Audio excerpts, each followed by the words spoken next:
Can you hear me? Perfect. Thank you. So thank you for coming. Great conference. I hope you enjoyed other speeches. And thank you for coming to my speech. I will be speaking today about our way, our approach, how we measure AI adoption across the people, and some of the lessons we learned, and the platform we built, and I will talk about this. So a couple words about me. So generally, last 10 years, what I'm doing, this is managing a company we have almost 150 people. So we have about 40 to 50 projects. And what we do, we actually build products for the clients. And we have this variety of different technologies, different teams, and the clients. And also do some couple other things, but my primary stuff, this is a great company, Ralphs. So I have two questions to you. I want to ask, raise your hand if you know who is from your team or your colleagues using the most tokens. Just raise your hand if you know. Okay, perfect. And the next question is, so there is a statement, and maybe you heard already on this conference, that a person who uses more tokens, this is a person who has a better productivity, or this is a person who has a better AI adoption. So raise your hand who don't agree with this statement. Okay, much better. So there is a new word. I think it's kind of new word. So it's called token maxing. Um, uh, this is when the management pushing people to use more and more tokens. And in our opinion, like more tokens, it doesn't mean you have a better work. And this kind of stuff is, in our opinion, it's not a good as goal or KPI. It's good as some temporary signal, but you cannot use amount of spent tokens as some kind of like metric to tell if your team is good on AI or not. So this is sort of spoiler what platform we built for ourselves. And I will tell more about this in the next slides, but this stuff is open sourced. So if you want to measure team across your, measure AI across your team, feel free to contact with me and I will share this with you as well. So how everything started in our team. So we have something about 35 different clients. And clients last year, they started and asking, how you guys using AI? How safe you using AI? And this is kind of easy to answer when you have a team of 5 people, maybe 10 people. But when you have more people, it's hard to give some metrics. It's hard to answer about the adoption, about safety, about efficiency, right? So that's a problem. So our manager was shocked and we didn't have the answer. So we decided somehow to take control over that. So without control, of course, we can guess. So my first question was that if you know somebody from your team who uses the most AI, so this is kind of like guess. But when you have a team more than 10 people, in the most cases, you don't know like who use more, who use less AI. So you need to have some system to control this. So in our opinion, so there is 3 stages of using AI. And across the clients, what we see that most of the companies, they are actually on the adoption phase. They trying to pretend they are on the impact stage, and they try to measure some impact, but reality that most of the companies, they are on the adoption stage. So our solution and my presentation is only about adoption, is not about the impact, because for the impact, there is actually a lot of tools like Linear, GetX, and anything else. You can connect with your Jira, GitHub, and you can get some metrics and other things. And before doing, we of course did this huge research. So we read like papers like DAX, MIT, Linear B, and even more. The Google, the Microsoft, and like some of them are way too theory.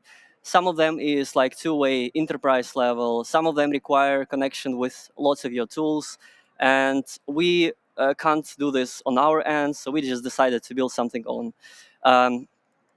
But these benchmarks, these reports we read, they actually give us some good insights, and I want to show you a couple of them. So this is like like giving you context why we decided to build the tool. So the first is that this research from the big company Deloitte. They told that most of the companies they invest like more than 90% on the tools like Cursor, Copilot, like tokens and anything else, and they do not invest more on the people side. Another one is from the McKinsey. So they told that if you have your AI champion, like the person who is who love to use AI, most likely this person will find on your business how to use AI efficiently. So this person will become your champion. So as a company, you must know who is your champions. There is another one from the BCG company. So they told that. And this is, by the way, the opposite to this finding that most of the companies invest on the tools. So this rule is about that business they must invest more to people and less on tools. Only that will give you like some transformation. Another thing that we found that that's called this is bring your own AI. This is another statement is shadow AI. So 80% of people, of employees, they use some models, some tools that they didn't like pre-agree or inform the company. So kind of like Chinese models, like tools and other things which might create some issues, security issues for your company. And the last thing, what we found that that's only like a very small percentage of companies they treat themselves as mature in terms of AI. So there is a big room to become more and more mature. So what we get from these insights that the human side is more important than infrastructure side. And our solution, this maturity model, was fully focused on the this adoption stage and on the human side. I was thinking if from all of my slides you need to get one message, remember one message, that's probably would be this slide. That's like the Pareto principle. So that your 80% of your AI potential impact, they will come from the people, not from the tools. So that's where your kind of like time as a managers, as team leads should go. So we built a set of tools for ourselves and I will tell more about this specifically maturity model. So the model itself, it consists of the six like parts. The first, it was a survey. That's what we people ask. Another one that was a maturity level, like specific level for the people, how they use AI. And there is other components. I will just go one by one quickly through of them. And since this is a technical conference, I just decided to add the like simple architecture diagram, what we have under the hood of this application. So nothing complex. So I would not stop on this slide. So we use like Supabase, some AI tools, some CodeRabbit AI for the code reviews, but nothing extremely complex. Yep. So the first component of our maturity model, that was the reports. So we come up with 3 reports. The third one, this is a client report. So we ask clients some questions. The second one, that's like non-technical report. So we ask like sales guys, like project managers, how they use AI and other things. And the first one, that's engineering survey. So we ask developers, quality assurance, DevOps guys, how they use AI. And that give us answer why people behave like that. So we go simple and we just use Google Form to collect these answers.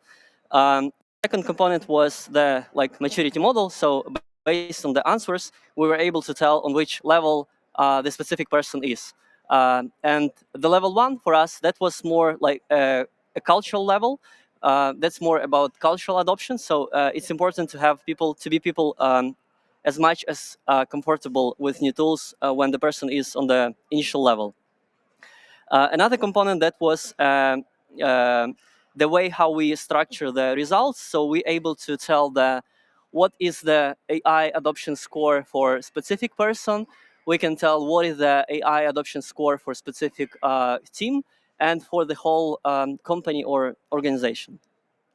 Then we get some dimensions how we measure. So for the people, so we decided we stop on the 5 dimensions. So we can tell that let's say the senior engineer, he has a usage on 3 from 5, and we can take the signal to do something with that.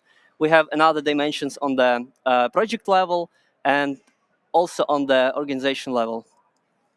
So for the organizational insights, we come up with this kind of like dashboard, so we can see, I don't know if that's working, but you can see that organization is on level 3, so we have 3.2 from 5. We have some response rate. We have some maturity across, so we have like most of the people, they are on the level 3. We have some across by the functions, by the team. And of course, the most important, we have this chart I was showing you before. So we can see that we have probably the lowest score on the impact and the lowest score on the strategies. So that's for us action items to work on that. And also we have on the team level, so we can take specific team, whether it's a design team or specific project. We can see a level for this team. We can see this chart of the team. We can see across the whole. This is all of the fake projects, of course, and fake people. But you can see the specific person of the team and their level, so you can act on this somehow. And also for the specific person, I have like 4 cases just to show you. This is also random people. So let's say this is a senior engineer. You can see on the top, his name is Matteo. So this is his personal chart based on the answers this person give us. And you can see that this Matteo, he's more like low culture guy, I think so. And there is a question how to improve this. Like his culture impact low, but vice versa, this person has a good usage and a good skills. So he is a strong individual, but he has a low culture. So our action item of this is to bring this person to another group of people who love to use AI, and so he can work maybe on the smaller groups and share some his knowledge. Yeah, another example. This is her name is Nadia. So he is more like cultural or visionary person, but in the same time, she is lacking some skills and usage. So in her case, it's needed to give her maybe some tools, maybe give her some knowledge, maybe give her some like peer connection with some more experienced AI person. So that might be an action item. And the third example, this is like the person with the name Liam. So this person has a very high usage, but low impact.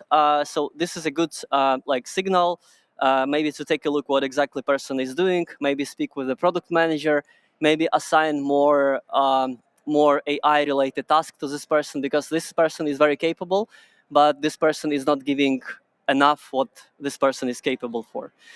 The fifth component, that was like survey format. So you can see here something like similar maybe to Scrum lifecycle. So we just put, so we run this full survey. It's taking about 20 minutes. We run the survey every couple months, from 3 to 6 months, depends on the team. And we put some short surveys into the every sprint. So that's how we collect the fresh answers. Talking about the scoring, I would not stop here, but we are not doing something like simple average. So we have lots of things.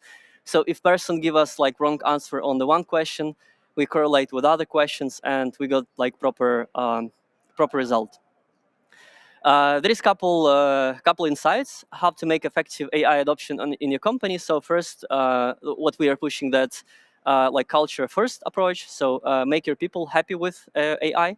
The next is more practice, less theory. So we decided to stop any AI theoretical webinars we had. So we are not doing any AI like webinars. We are doing only practice through workshops, through small projects, something like that. Another one is making visible. So people who use AI, who build some workflows. The previous speaker was showing N8N workflows. So the people who build some maybe N8N workflows on others, we're making that it's very, very visible inside the company. We send some kudos to people. So people happy to share more and more knowledge. We put some of the ceremonies into Scrum. We ask on the Scrum, like product managers, they asking questions related to AI on the Scrum. So it's force people to use more AI. And that's a summary of my, like, of course, presentation. Like, we're measuring adoption, but not the impact yet. And there is some observations across. We measured this on our company, like 150 people, and a few other smaller companies. Some of the insights we have. So the first is, so So many people, they actually use AI, but they use mostly AI for simple tasks and not deep workflow changes. So that's why the token consumption metric, in our opinion, is not a good metric, because you don't know what context, what information people put into this token. So when you see like 1 million tokens spent, it doesn't tell you anything. Maybe person just put the huge context into that. Another one, summary we had, that the managers, they often believe that there is enough support, but when you ask people like employees, like engineers, if they have enough support, so they telling another side, so they feel that there is not enough support. Another insight we have, that excess of tools is not a problem right now.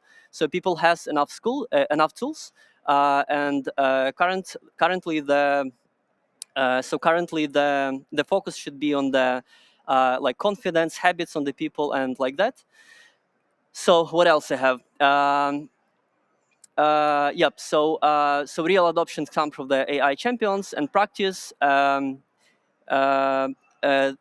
is interesting about the policies. So we decided that we will not create any AI policy. Of course, we have something like high level, which models we recommend, and other things, but we don't have a deep AI policy into that, so people can be flexible what they use. And yeah, and the last one, the eighth one, that actually people using AI is much more than leadership thinks. That usually the managers, they underestimate how employees, engineers, they use AI. That's kind of all. I'm happy to answer any questions if you have. If you Again, that's open sourced. So if you want to survey your team, so you can ask me on the LinkedIn. Happy to share this with you. Happy to answer any questions if you have. Mhm. Thank you.